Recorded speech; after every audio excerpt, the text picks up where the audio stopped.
Okay, Mark's up next. He says all these ways of saying hi. Have you ever put all persona networks on just the branded network before? What I mean is, instead of 5 two-tier networks, putting all personas on just the branded network blogs. I'm building a large I'm trying to visualize what he's asking here, guys, in my head. So forgive me if my reading is broken. I am building a large network for the home services niche and will be using it for blog post syndication for multiple sites. I'll be using related content feeds in the personas, and we'll be using a lot of them: blogs, videos, Pinterest images, etc. I want strong networks so I can syndicate my maps as well as blog posts, but I will be sprinkling them through, not putting the blog posts through all networks, just Blogger here and there. Is this pointless, or have you tried something similar before? Okay, Mark, I can't, in my mind, I can't picture the setup here as to what it is that you're asking, unfortunately. So I can't really give you a advice either way on this, because I just don't understand what you're saying. If you want to put all the networks on the branded network, I don't quite understand what you're saying. If you could clarify your question, I'd be happy to answer it.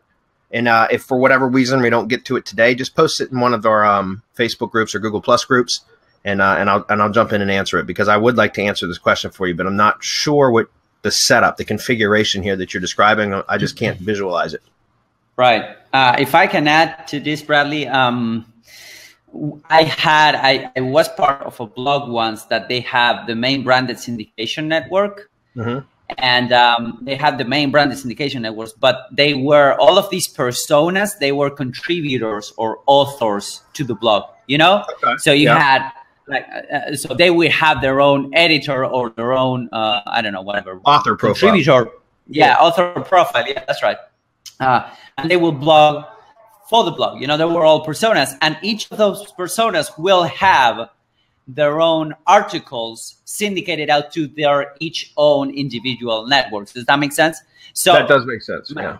Yeah. So the point is, you know, you will have like all of these personas contributing to the same network, but on the other hand, each persona will have their own network, which only their articles would be syndicated out. That's easily done with the /author/ the name of the author /RSS or /feed. You know, you can get a feed pretty much out of anything from WordPress. So that's what we have been doing. The reality is that, you know, I don't think it was worth the effort, to be completely honest, because, you know, I mean, we had a ton of extra work for these little networks because we had to manage them all and we had to, you know, build links to them all.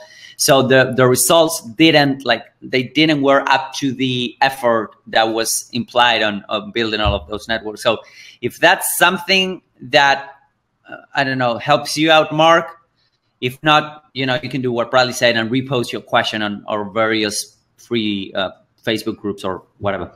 Yeah. And I mean, again, like, you know, I like simplicity, guys. I learned, you know, over the years now to not overcomplicate stuff. And Mark, I'm not saying you are, but I like to try to keep things as simple as possible. And maybe what you're referring to here is trying to simplify something that you think is complicated, and that may be the case. So again, without me understanding exactly the configuration that you're trying to describe here, I can't give you advice specifically on this, but I can say try to keep stuff simple as much as possible. You know, only add complication when necessary, or complexity when necessary, because otherwise projects can snowball out of control very, very quickly. And I don't just mean snowball out of control with the amount of work, but the amount of time, the amount of effort. The more complex they are, the more, you know, the more likely things are to go wrong. And so my point is to try to keep things as simple as possible. And again, I'm not stating, Mark, that you aren't. I'm just saying, you know, for everybody's benefit, because I know we oftentimes, and I've mentioned this before, but people will send us a support ticket with this really elaborate graphic that they've took 4 hours to create, with all these silos and sub-silos and all these internal linking structures, and everything's drawn out, and they do beautiful work on these graphics that, you know, took them a day or two literally to create this graphic, and send it in and say, what do you think of this silo setup? You think this will work? And I usually you know, take the wind right out of their sail, because I say, that's way too complex. It's a carpet cleaning site for a small town. Are you kidding? Like, you know, you could have a flat site. You don't even need silo structure for that. And so again, it's just a matter of trying to keep things as simple as possible. And I think that comes with experience, but I'm trying to prevent some of you guys from going through, overcomplicating stuff. And I know, especially in the SEO industry, we often want to overcomplicate things. And for a lot of local stuff, you don't need to do that anyways, unless you're in a really, really competitive market.